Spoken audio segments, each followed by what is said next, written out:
Messieurs, mesdames, deux tables, NL50, on est reparti.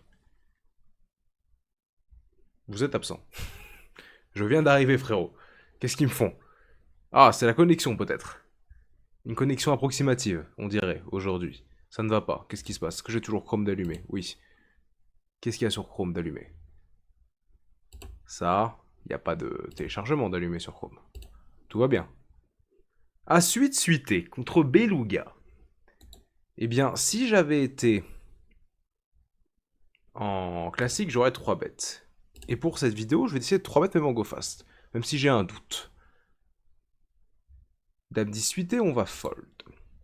Oh, un beau board. As 3-6, monocolore, je pourrais essayer mettre un tiers range, il collerait pas mal de PP. Il collerait aussi des rois à carreau. Est-ce qu'il collerait des dames à carreau? S'il a collé dame valet off, maybe, maybe not, peu probable. Lâchons un petit un tiers. On va check. Ensuite, il va peut-être bet. Dépendant, sur un bet, de toute façon, on va call, parce que ça peut être des bluffs. Check ici, et si shove river, on va fold. Enfin, on aurait fold, si le coup s'était passé. Oh, on m'a envoyé un cœur. Ça, c'est gentil, ça c'est sympa. Dame, est-ce qu'on veut se faire 3 bêtes? Pour l'instant, je vais faire 4 blindes. Vu qu'il y a des gens qui regardent mes vidéos, je vais faire un peu plus connaître, c'est des joueurs de NL50. Enfin, j'ai vu qu'il y a des joueurs de plus haut niveau qui regardent mes vidéos. Donc, il n'y a pas que des joueurs de micro-limite, même pas du tout d'ailleurs. Vraiment pas que ça. Donc mes stratégies de base actuellement, quand c'est moi qui les joue, fonctionnent probablement moins. Pas de problème, on s'adapte. Sans aucun souci. Candidat dit, fold, as dame off, reg, a priori vu le pseudo, sans blinde, Titi Quenti, un 4 blinde, on ne change pas as 3 off, on fold. Je rappelle, encore une fois, comme toujours, pour ceux qui ne savent pas, j'ai lancé la première partie de l'étape 2, il y a un Discord, vous pouvez aller dessus, qui est dans la description actuellement. Vous avez un coaching par semaine, tous les mois. Il y a des challenges, je viens de lancer là, des challenges pour ceux qui sont en L10 et plus ceux qui auront le meilleur graphe en EV, en BB100, à partir de 10 000 mains minimum. Tac. Après, il y aura un calcul aussi par rapport à Prime Dop. Gagneront 100 euros et ceux qui seront en L2, de NL2 à NL5 gagneront 50 euros. C'est 29 euros par mois. Le tout. Il y a déjà 2 coachings qui ont été faits et qui sont en replay, gratuitement. Vous pouvez arriver, vous pouvez tester, voir est-ce que ça vous intéresse ou non. 29 euros par mois pour 4 coachings par mois, c'est vraiment très peu cher. Mon objectif est simple, un de mes objectifs en tout cas, est simple. Vous montez rapidement, pour prouver une fois de plus que j'ai raison, que ça fonctionne. Tatati, tatata, ça m'est très bénéfique. Et aussi un peu de money money, toujours agréable, pour se permettre de jouer des magnifiques hachus. Mais bon, même si ça va pas me rapporter grand chose, ce truc-là. Mais ça fait le bonus. Ça fait le rec back, on va dire. 4-4, fold. 5 euros. 6-3. On va fold. Je commence à un peu plus m'habituer à la dynamique actuelle. Des splash pots, ils sont beaucoup plus agressifs qu'avant sur le 10 blindes et 5 blindes, surtout sur un 10 blindes. Si je call, il y aura forcément quasiment tout le temps un 3 bet par rapport à cette position. En tout cas, beaucoup trop pour que ça soit rentable que je call. 3 bêtes ici à cette position, je pense c'est trop loose. Il y a aussi beaucoup de 4 bêtes. 4 bêtes shove qui vont être mis. Si c'est cet off, petit fold, qu'avons-nous ici? Il y a eu open, il y en a un qui a 3 bêtes. J'ai oublié celui qui a 3 bêtes, ça n'a aucune importance. On veut voir des mains, qui est pas ça, il bet small, bon, ça va pas être très intéressant. Mais toujours intéressant à regarder ce qui se passe, pour comprendre comment les adversaires jouent, voir ce qui change, les dynamiques changent souvent. Surtout en ce moment, en L50-100. Dame valet au fold. Ok. Encore un splash pot, dame 9 off. Si ça open pas, j'open évidemment. Il y a beaucoup plus de 3 bêtes, mais en 5 blindes, je pense qu'il n'y en a pas une tonne non plus. Je peux essayer d'augmenter les sizing sans souci. Je me rappelle qu'au tout début, je faisais 10 blindes. Est-ce qu'on retourne sur des 10 blindes? Il y a des gros, il y a des stacks qui me gênent là. Je veux fold derrière. On va faire du 5 blindes. Les deux low stacks, si je fais un 10 blindes, ça va être un peu chiant. S'il y a des reshove, sachant qu'ils vont beaucoup plus shove. Dame valet off. Open. Lui, il a call sans problème, ok, donc il n'a pas une main extrêmement forte. Je pense pas qu'il ait d'as valet, qu'il ait d'as dame plus, qu'il ait de paire de 10 plus, même de dame 9 plus. Donc il a des small valet, il a aussi probablement. Roi dame, est-ce qu'il aurait 3 bêtes? Je ne sais pas, avec son stack. Peut-être que oui, peut-être que non. En tout cas, il a des as X, moyen. Il a des dames 10. Il a des dames 8. Il a des 8 et 7, des 6 et 7. Je pourrais même de barrel, mais je peux aussi check en fonction des turn river, décider de call. Il a des as 9, il a des rois 9. Ah, entre deux barres et les checks, ça se joue. Je vais check. River. Très belle, la river. Et bah putain, il bet small. Je déteste les bets small. Je déteste ça. Les bets small, c'est de la value. C'est quasiment tout le temps de la value. Même si on doit être bon, pardon, 20% du temps. En un tiers. Ça reste de la merde parce que je ne suis pas bon 20% du temps. Extrêmement probablement. J'aimerais parfois voir leurs mains au cas où. On est sûr. Mais je pense pas être bon 20% du temps ici. Surtout le snap décision. C'est-à-dire que c'était une décision qui a été prise avant. Et est-ce qu'en bluff, en NL50, les mecs font un tiers snap? Ça m'étonnerait. Généralement, un snap décision un tiers, ça va être une main en value. Il n'y a pas de décision, c'est un coup qui est connu, c'est quelque chose qui est évident. Il a cette main, elle n'est pas insane, il n'a pas une tonne de value, boom, snap, un tiers, voilà bon. Dans cette situation en tout cas, je parle. Astrophe, Mbappé du 44, qu'est-ce que c'est que ça? Est-ce que ça multitable? Ok, ça met une photo de meuf avec une beauté plutôt élevée. Pour attirer du fiche, plusieurs tables, je pense qu'on est clair et net sur le profil du joueur. Le reg, le monsieur. Ici on peut fold, hein, c'est vrai. C'est vrai que même en classique, je crois qu'As de off on peut fold. Selon la GTO. Selon la GTO. Alors sur du 10% de rec, si même la GTO dit que je peux fold, je suis pas trop la vie. Normalement, je suis pas trop la GTO de base, hein, moi. Vous l'aurez remarqué. Mais la GTO donne des informations. Et ça, je le dis toujours, la GTO, c'est bien quand on la prend en termes de concept. Et en termes d'informations qu'elle peut donner. Mais la GTO ne donne pas de réponse exacte. Rediscuter. Open. La GTO ne sait jouer que contre un seul joueur. Elle-même, c'est tout. Sinon, elle ne sait pas jouer. Enfin, elle ne sait jouer optimalement que contre un seul joueur. Qui est elle-même. Et absolument pas les autres joueurs. Parce que vous savez très bien que contre un fiche, on va absolument pas jouer la GTO. Ce serait une erreur. As-4 suité. Petit open, roi 10 suité. Petit CB un tiers normalement. Normalement, on devrait être contre un reg, j'imagine. Une table, peut-être pas, peut-être que oui. On va faire un move qui va marcher très bien avec les deux. Un tiers, check turn, check call, si jamais ils font demi ou moins. Parce que ce sera potentiellement des PP avec les regs. En tout cas, il y aura ça dedans. Attendez, réflexion. Un board comme celui-ci, check raise ou bet. On va bet un tiers, je pourrais aussi bet demi, je pourrais même bet trois quarts. Je vais bet un tiers. Je vais deux barrel les flush draw. Je vais deux barrel quoi? Il me raise, notre cher monsieur. Ah putain, il a une table. Oh putain, si j'étais sûr que c'était un reg, j'aurais soit 3 bêtes, soit call. Pour raise turn, parce que c'est extrêmement peu probable qu'il ait touché une main. Mais si c'est un fiche, je vais pas faire le fou. Enfin, il a aussi des 9, hein, si c'est un reg. Hein. Mais en L50, je pense que je peux aller jouer ce coup derrière. Parce qu'il devrait overfall sur des 3 bêtes, ou sur des choses comme ça. 3 bêtes flop. Parce qu'il y a trop de R dans sa range. Et qui s'attendent pas à être beaucoup 3 bêtes, j'imagine. Ensuite, 6. Check. Check. Raise. Même pas. Il décide de check. Ok, s'il décide de check et qu'il a check une paire intermédiaire, il va recheck. S'il a check un as, il va bet. Si je check raise, est-ce qu'il va call? Je ne sais pas. Mais il va check les paires intermédiaires, donc c'est nul. Donc par contre, je peux bet. Il devrait tout call. On va bet 3 quarts normal. On va bet 3 quarts normal.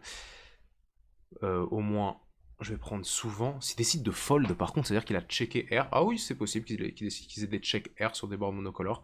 En effet, on tombe sur un 3. Si je check tout ce qui est trèfle en dessous du valet, c'est possible qu'il les bête pas. S'il les bet, de toute façon, il devrait pas coller un check raise. Donc, autant que je bet direct, que je nous fasse un petit bet pot, on va rarement prendre quelque chose, de toute façon. Enfin, le lever, je pense pas, est insane. Il est pas insane dans ce spot. Faut pas espérer prendre une cave là-dedans. Faut espérer, je sais pas, essayer de prendre souvent un pot, par exemple. 12 blindes. J'imagine que 12 blindes, je peux le prendre souvent si jamais il a flush. Roi 3, fold. Fold.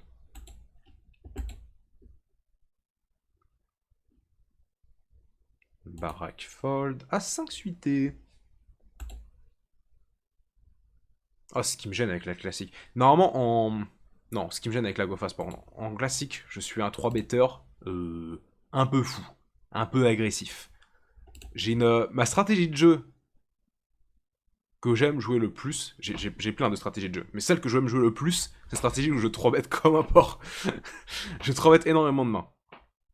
Bien plus que la GTO le fait. Balbuzard. 10-3 suité de toute façon, surtout en go fast. Qu'est-ce que j'imagine faire là-dedans? Roi dame suité, très bien. Beluga qui est déconnecté, 17 suité qui n'est pas déconnecté lui par contre, à 6 off non plus, 2-7 off non plus. Dame 6 off non plus. On bégaye, on n'arrive pas à articuler. Ça ne m'est pas inconnu d'ailleurs de ne pas réussir à articuler. Roi 7 suité, j'ai envie de call encore, hein, mais normalement je pourrais call hein, d'ailleurs en classique. Hein. Qu'est-ce que ça m'énerve la go fast. Mais en vrai de vrai, c'est hijack. C'est hijack. Pourquoi je pourrais pas call?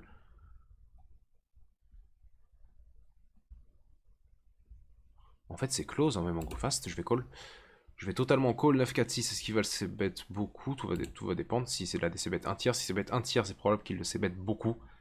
Si c'est bet 3 quarts, c'est qu'il le c-bet pas beaucoup. Et qu'il a soit des bons draws, soit overpair des 9x, 7, 7, 8, 8, soit des 2 over, backdoor. Je me fais défoncer. C'est ciao. As 9 off fold. Si c'est 3 suites et fold. Juste, je le dis, pour ceux qui ne sont pas au courant, il y a pas mal de mains qui sont... qui ont une EV similaire à fold ou call. C'est-à-dire que dans des vidéos, vous allez voir que je fold certaines mains, et dans d'autres vidéos, vous aurez l'impression que dans le même spot, je les call. Et je sais pas, si vous avez suivi toutes mes vidéos, vous vous rappellerez peut-être quelque chose dans une vidéo que j'ai dit, c'est que j'ai plusieurs stratégies, et que dépendant de mon humeur, je choisis une ou autre. Et dans certaines stratégies, je suis plus CS que d'autres. Étant donné qu'il y a des spots qui sont EV0 entre call et fold, dépendant de mon humeur, je décide si je vais call ou fold cette main. Et même pré-flop, c'est le cas. Il n'y a pas de situation binaire. Ne pensez pas qu'il faut absolument fold une main ou call une main. Il y a plein de spots où c'est pas du tout le cas. Arrêtez de débattre sur certains spots. Je dis arrêtez de débattre dans certains spots comme si je vous donnais la réponse dans quel spot il faut arrêter de débattre, alors pas du tout. Juste souvent, si vous... Je pense qu'il y a des spots où vous allez sentir qu'en réalité c'est close. Vous savez pas trop si c'est un fold ou si c'est un call pré-flop, ça veut dire qu'en fait l'un ou l'autre, ça n'a pas d'importance. La question n'a pas d'importance. Ok, on va 3 bêtes, un par pain évidemment, on va call s'il shove lui. On sait commit, mais je veux augmenter le sizing si lui shove. Putain, est-ce qu'il fait 5 blindes, est-ce qu'il shove derrière? Bonne question, j'en sais rien. Je parpine. Dame 3 suité, je ne folderai pas, je ne collerai pas ici. Je ferai un 3 bet et je ne vais pas faire un 3 bet à 10 blindes ou à 15 blindes. 3 bet à 20 blindes, si je peux augmenter ma fold d'équité, c'est bien. Il tank. C'est-à-dire que c'est deux choses, le tank. Soit c'est une main qui est très forte, enfin une main qui hésite à shove, soit c'est une main qui hésite à shove. Ou call, soit c'est une main qui hésite à fold ou call. Ce qui signifie que sa range est polarisée quand vous voyez un gros tank, généralement. Dans ce genre de situation. C'est-à-dire que oui, même avec un timing tel pré-flop, vous pouvez déjà changer la range. Qu'est-ce qui s'est passé? J'en ai aucune idée. Check, check, bet. Vu la main, je ne vais pas me casser la tête. Putain, As-Dame off ici en call de 4 bet contre un reg nit. Est-ce que vraiment je vais m'engager dans ce truc-là? Non. Je passe, certains vont dire oui, c'est nit, blablabli, blablabla. Ok, bro. Je vais faire le résultat entier. Regarde, tu vois, j'avais raison. Et là, le mec va montrer As de off. De toute façon, j'aurais fold. Non, le mec est un low stack qui décide de 3 bêtes dans cette position aura une range de 3 bêtes qui est plus faible que des grands stacks. Déjà, avec les stacks en profondeur, quand un mec qui est hijack 3 bêtes UTG, c'est plutôt strong. Encore plus en go fast. Déjà, j'ai un doute sur le fait que ça soit un call de 4 bêtes, As-Dame off, avec 10% de rec. Même en classique, j'ai un doute, avec le rec normal de FR, de France. Petit 3 bêtes, on va pas les faire fuir. Hein. On essaye de value maximum possible. S'il chauffe, c'est call évidemment. Ciao.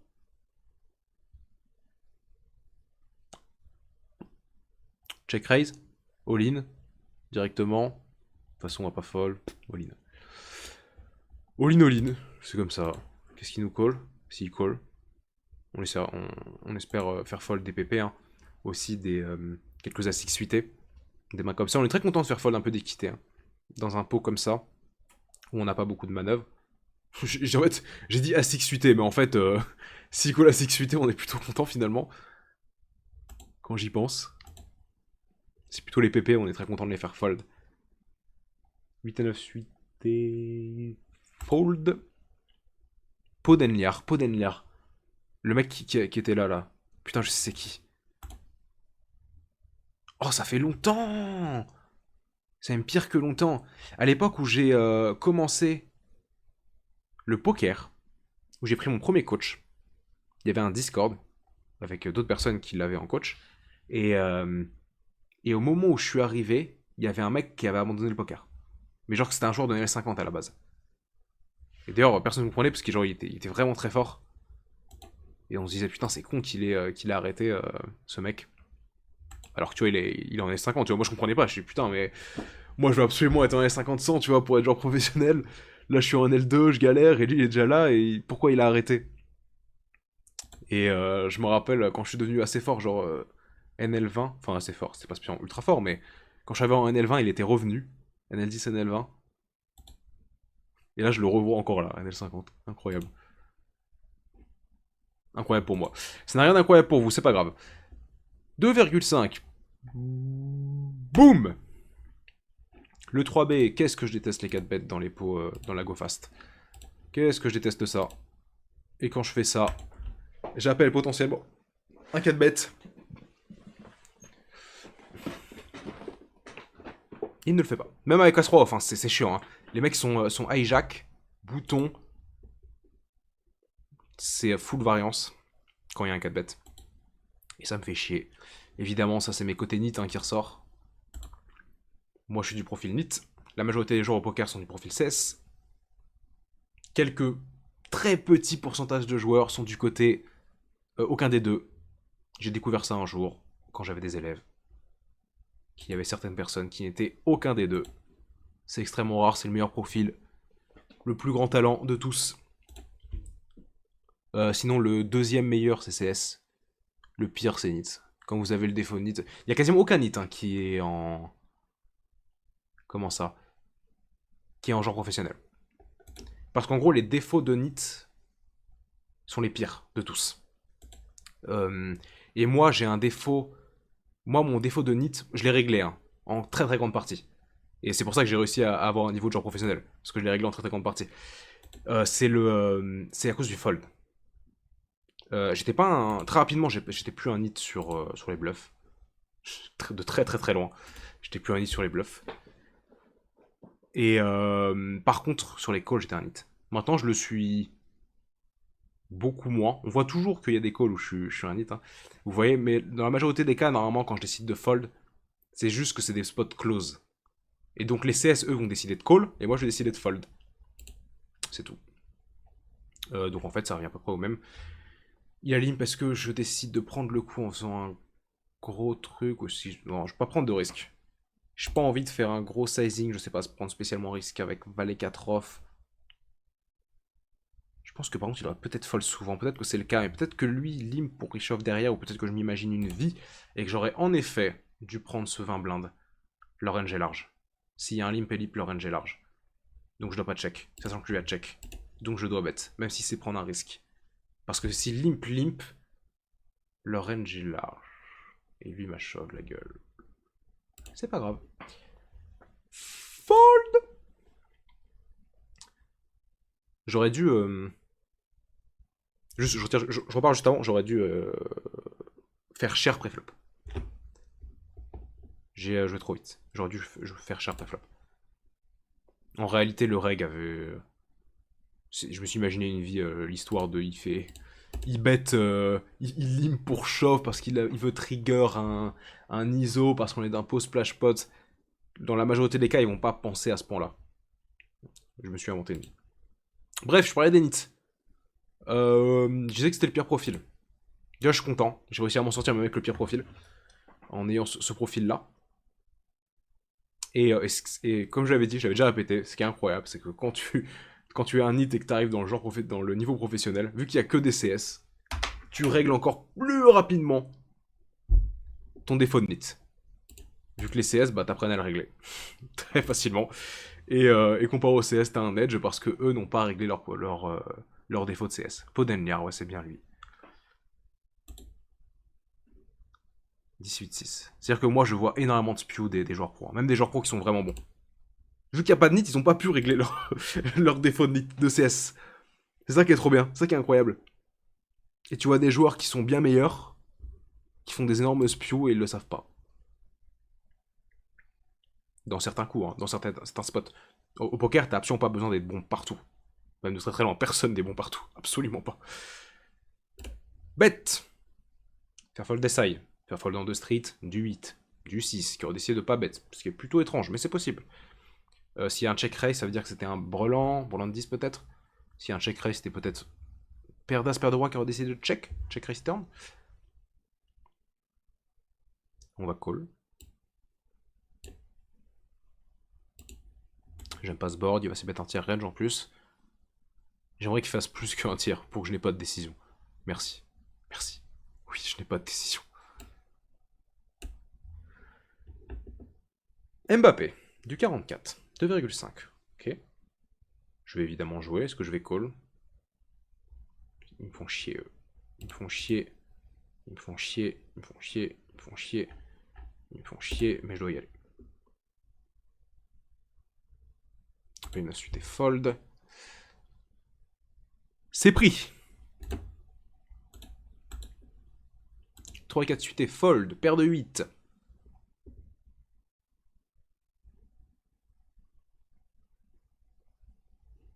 Il est en SB. Ok. Bon, ouais, je peux faire 4 blâmes. Sans problème.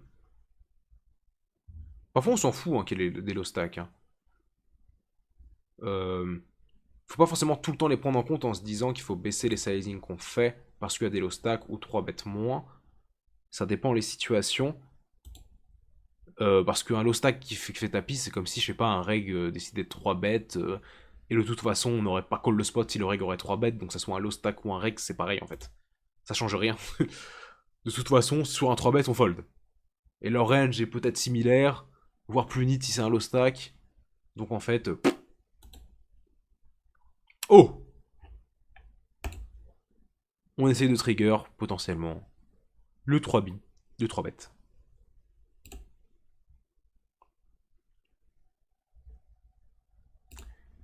Ok. On parpine ce flop, il n'y a aucun problème. C'est un board qu'il est censé toucher plus. Donc moi, je suis pas censé. C'est bête, une tonne, je suppose. Je suis censé c'est bête polarisé, enfin avec des mains qui ont pas mal d'équité. Ce board est Dégueulasse. Je le déteste. Qu'est-ce qui se passe s'il décide de shove? Bon, on y est. Hein.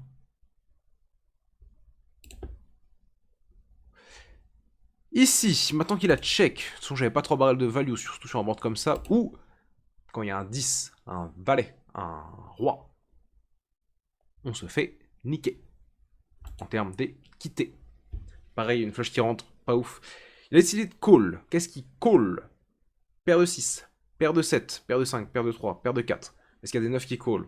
Potentiellement. Est-ce qu'il y a des dames qui call? Oui, roi, dame, as, dame, ok. Est-ce qu'il y a des paires de 10 qui call? Potentiellement en fonction du joueur. Donc river, on peut lâcher. Boum!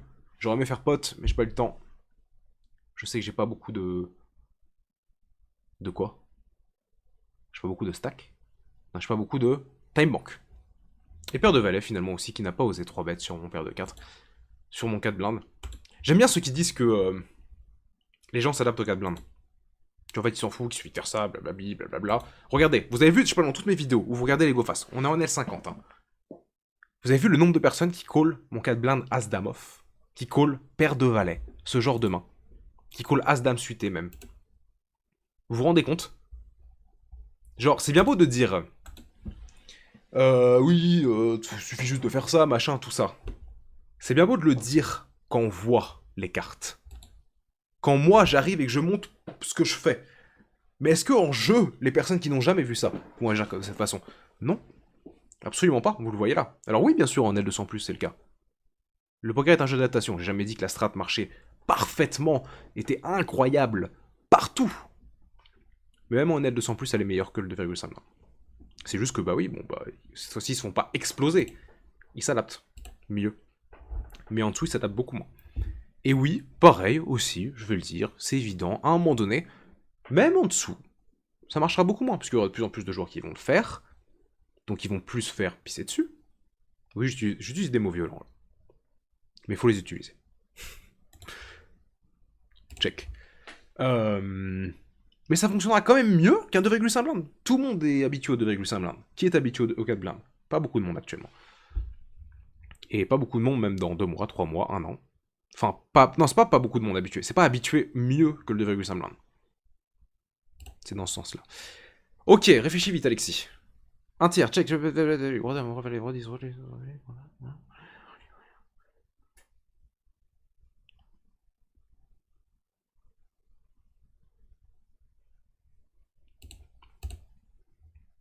Je pense qu'il va pas réussir à fold. Le move en value. En fait, là, je suis pas ultra content à bet. Pourquoi? Parce que... En gros, il faut qu'il call 50% de moins bien, minimum, pour que le move en value fonctionne. Et il colle pas une tonne 50% de moins bien. Ça veut dire que c'est close. Enfin, c'est-à-dire qu'en gros, il y a pas mal de variances là sur le bet. Donc si je fais un gros parpaing, il y a encore plus de variances. Donc je me dis, ok, je vais faire un petit bet pour essayer de value plutôt large. Je pense qu'en L50, ils vont quand même call en disant qu'il y a des bluffs.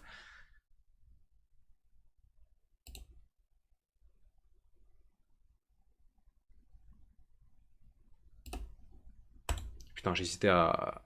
À force de parler, en fait, j'ai utilisé trop de time bank. J'hésitais entre faire 2x spot directement pour finir le coup maintenant ou 3 barrels. Ça passe quand même très bien. Oui, donc je disais, du coup, j'hésitais aussi avec le paire de 10 à check. J'essayais de voir les bluffs. Est-ce qu'il va bet souvent river? Le truc, c'est qu'il a check turn. Et certes, il check turn des draws. Hein. Mais pas tout. Pas tout le temps. C'est pas ouf. Est-ce qu'il va bet ses paires intermédiaires tout le temps river? Pas forcément. Surtout en go fast, où ils peuvent check facilement. Donc, je décidé de bet un tiers. Voilà. Valet 9 suité. Je déteste la go fast. J'aime bien, je le redis à chaque fois. Par contre, je suis censé être... En fait, sachez, je vais le fold. N'openez pas cette main, même en classique, je pense pas que vous devez l'open. C'est juste que moi, j'ai des strats d'open très larges. De base, en classique.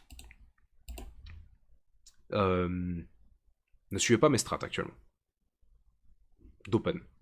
Quand vous voyez que j'open, je sais pas, roi 9 suité en hijack. À part s'il y a un fiche en big blind. Un fiche en big blind, vous faites ce que vous voulez. Open, ça c'est de off UTG. Non, je déconne. C'était une blague. Mais vous pouvez augmenter votre range de 1 cran. On joue contre Ponenlier. Vous pouvez, enfin j'aurais pu faire plein de choses, de toute façon c'est pas j'aurais dû. Vous pouvez augmenter votre range d'un con, ça veut dire quoi? Par exemple, vous êtes au cut-off, il y a un fichier en big blind, vous pouvez décider d'open votre range de boutons au cut-off. UTG, votre range de hijack. Hijack, votre range de cut-off. Ça fonctionne très bien parce que ça vous permet de jouer beaucoup plus de coups versus le fiche. Et aussi pareil, vous êtes en micro limite. Vous savez que les joueurs se défendent mal contre le 4 blind ou le 5 blind, donc vous faites un open 4 blind ou 5 blind. Et vous allez jouer souvent, un coup, contre le fiche. Du coup. Et c'est ça qui vous fera gagner le plus d'argent. Par contre, ça doit faire 30 minutes. Absolument pas prévu tout ça. On va partir juste là. Dame 3 off. Ok, 7 et 2 off. Est-ce que là, je me prête à snapfold? Absolument pas. Je réfléchis. C'est un poids blind. Open d'un fiche. Dommage que ça soit un fiche. J'aurais pu hésiter à lâcher mon maxi 3 bêtes. On réfléchit, est-ce que vraiment... Ok, bon. On réfléchit pas. On regarde le coup au cas où. Ce serait intéressant. Que fait Balbuzard, qui doit être un règle normalement? Dis-nous, quel range fait ça? Je suppose, je sais pas. Justement. Je veux savoir, comment vous jouez les splash pots? Shove.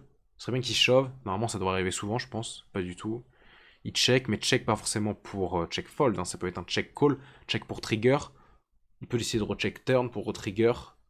Ou pour shove, ok. Call, s'il te plaît, Bloodzy. Call! Call ton SI, call ton As-2 là. Call ton As-Dame, call ton As-Valet, call ton As-10.